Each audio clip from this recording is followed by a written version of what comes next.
An interim government has been set up in Libya. This was done through a vote by the country's UN-led forum.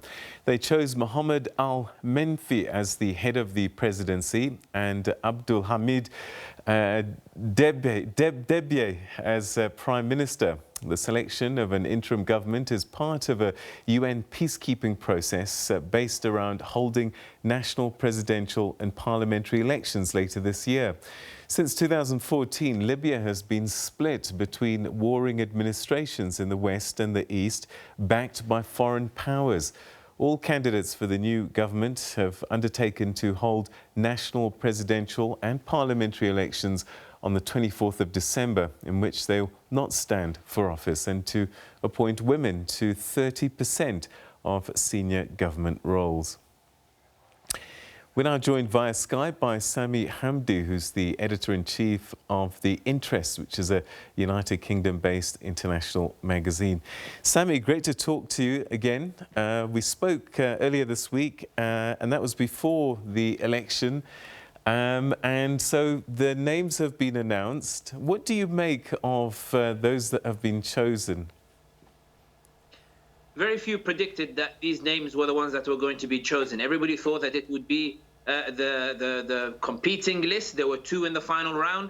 The Bashagha Aguila Saleh list, Bashagha the Interior Minister, Aguila Saleh the head of the parliament in the east. Everybody believed that these two political heavyweights would be the ones who would secure the highest positions. However, their antagonism of all the other parties, essentially the vote was not necessarily for these candidates who won the elections, but rather against Bashar and against Aguila Saleh, essentially rejecting them and rejecting their positions. And it's important to understand that this dynamic has consequences and implications for how we move forward, primarily because it means that what's happened is that we don't have a government that necessarily represents East and West, but rather a government that is very limited in its influence over the East and over the West. And you can see in the reactions to the candidates that the east of Libya in particular feel very underrepresented, feel very, very disappointed by the outcome, while the western side of Libya is essentially,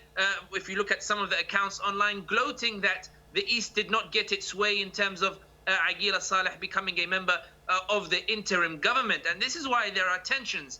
And when you look, for example, now, there is this association whereby there are fears now that even if we do not descend back into war, which is what some of the more extreme elements are trying to suggest, there are fears now that parties will dig their heels, complicate the process towards going to elections. And in the bigger picture now, the idea of a partition between East and West due to the lack of effective representation is suddenly back onto the cards. I know this sounds at the time putting a downer on it, but it's important to highlight that the candidates who were chosen lack the necessary influence. One of the candidates of the presidency is the family name is synonymous with corruption from the Gaddafi regime and was heavily implicated in the UN report into corruption. There are a lot of question marks now, and in fact we now have more questions than answers over how we go forward. All right, so the voting process, as you described, was more about who can we tolerate the most, as opposed to who we definitely would have loved but can't get. Exactly, and that's one of the key issues with regards to this vote, with regards to this government. It's essentially a group of people who came together and said we essentially don't want to allow the heavyweights to cement their control, and we want to keep an open playing field whereby other groups would be able to try to garner and gather their own influence. And that's why everybody now is holding their breath as to what the various different reactions of the groups will be. What we anticipate is that the eastern blocs that feel perhaps that they are underrepresented, or that they were hard done by, or that the promises that they got from the international powers at play did not come to fruition. Here I'm specifically talking about Egypt and Russia, who gave guarantees to certain groups that didn't necessarily win the elections. We might see that there will be accusations such as corruption or history of corruption, as I alluded to earlier. There have already been accusations that there was bribery involved in the voting process. In other words, we'll see attempts to undermine the process, the United Nations process. But all eyes now are on Egypt, because Egypt now is essentially having this moment whereby the UAE is saying, you see, you should have listened to me. We should have supported the military option and not this political option that you decided to participate in. If Egypt decides to support the factions that are going to undermine the process and undermine the government, then it will find willing partners in Russia and in the UAE and in France who are very keen in order to upend what they see as a return of Washington, a return of the US really pushing themselves in Libya. But more importantly, they will seek to push back against Turkey, which is actually very comfortable with the events that have taken place, with the government that has emerged. It sees that there is no threat on the horizon to its military gains. All eyes are on Egypt now, which has ostensibly said it recognizes the government, but of course things are not always as they seem. What are the chances that some groups might pull out completely from this process? I think if Trump was in power, then that might have been more realistic, given Trump's preference always to sort of just watch and see things burn. I think given that Biden is in the White House, I think that there will be a United States that is more keen to see a peace process that it forced actually succeed. And by peace process, I don't necessarily in terms of bringing about peace, but rather ensuring that the process that brought about the government actually stands. And I think this is something that the parties that are averse to the process will be keeping in mind, this fear that Biden might actually do something where Trump perhaps would not have done anything. So that's the first check on these parties from pulling out of this agreement. The second thing is there is not necessarily a need for these parties to pull out of this agreement to recognize the government, because there appears to be a general consensus that this government is likely to be quite paralyzed, quite impotent, and quite simply incapable of tackling the challenges that Libya needs essentially resolving. And that gives room for the losers in this political process, such as the Interior Minister Bashar, such as Aguila Saleh, the head of the parliament in the east, to prepare for elections at the end of the year, in the suggestion that if the government is going to bear the brunt of popular discontent, now that they're out of the limelight, they can focus on organizing their parties, gathering the foreign finances that they need in order to really assert themselves in the elections, which might not necessarily be free and fair, but will nevertheless decide who comes next. In other words, it's not all doom and gloom for the parties that lost. And this prospect of elections is another check on the possibility that we might go back to conflict. But as I said, everybody's still holding their breath. All right, so it's going to be quite a long 10 months, it looks like. But from what you're saying is that these interim leaders are just there in name only. Can they, I mean, apart from getting ready for the elections, what else can they do in terms of making life better for Libyans in the next 10 months? I mean, there's COVID-19. There are a lot of issues that affect human beings.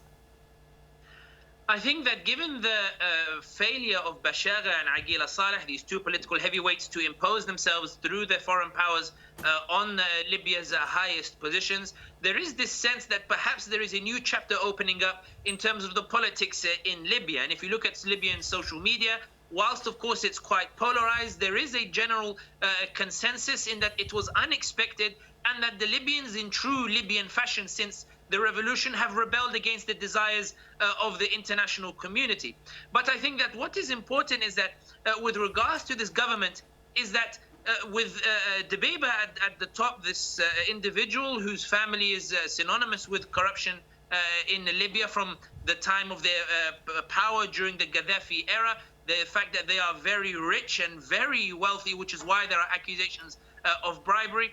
The reality is that it is very possible that this particular individual may well amass his own power, may well amass his own clique, may well amass his own faction, primarily because he is a pragmatic as opposed to an ideological individual, and primarily because he is not necessarily associated not with the Muslim Brotherhood, nor with the UAE, nor with any other of these foreign powers. In other words, him at the top of the helm essentially means that the next year, while the government may be impotent to a great degree, the reality is that suddenly there are opportunities that weren't there before. I don't necessarily mean good opportunities, but it means that given that everybody everybody was surprised by this current outcome. There may well be surprises ahead in that the traditional spheres of influence that we've become accustomed to may not necessarily be there by the time that we come to elections. However, of course, this is all reflective of the fact that nobody can predict what is going to happen next. But it's important to highlight that the East is the party that is hard done in this political process. Not necessarily meaning they should be sympathized with, but they feel hard done. The southern province of Fezzan will also call now for greater representation. And the issue now in the East is, how do they react to this political process? How do they deal with this government? Because history shows since the 2011 revolution, or the ousting of Gaddafi, call it whatever you will, that the East is far more prone to wide-scale military campaigns than perhaps the West is. And that's where the fear is. So what happens to characters like Khalifa Haftar, who was a real thorn in the flesh for some time? Haftar has, there are reports that are emerging that Haftar has accepted the results of the political process, but it's important to highlight that for Haftar, it may well be that he actually got his preferred outcome from a political process he was never keen on in the first place. Had Bashar and Aguila Saleh won, Haftar would essentially have fallen further down the pecking order in terms of relevance to the international powers, particularly Egypt and particularly Russia.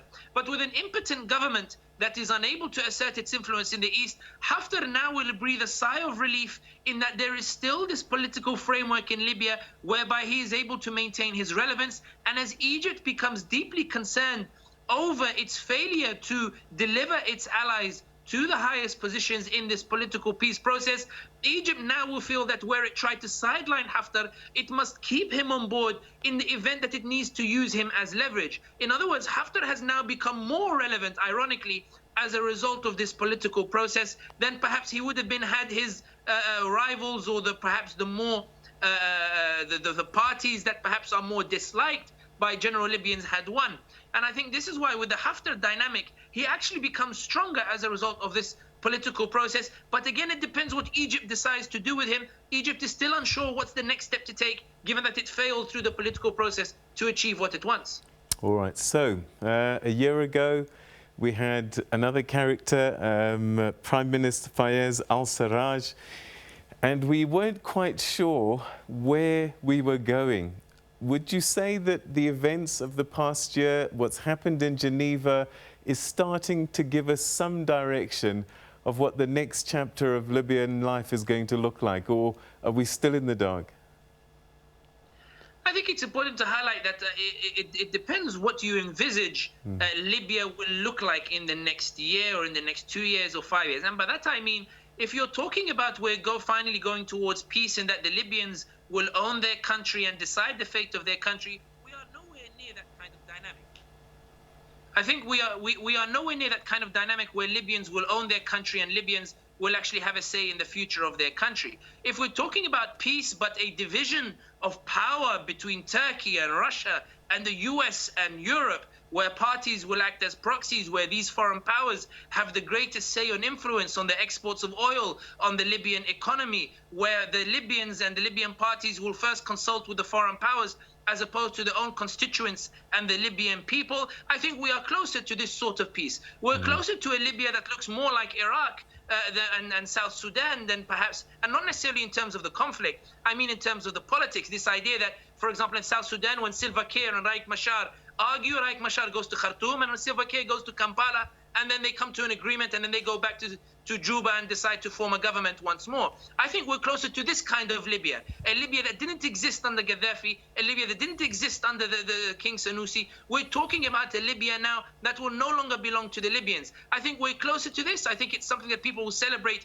as peace. I think that Libyans will celebrate it as a better alternative to the war and conflict that they're suffering now. But I think in the wider context, I think we've seen the elimination of Libyan agency, and perhaps the words of a very prominent Arab journalist in 2011 ring very loud today, in that the Libyans sold their country for freedom, and I think Libyans will have relative freedom, but not necessarily control of their country.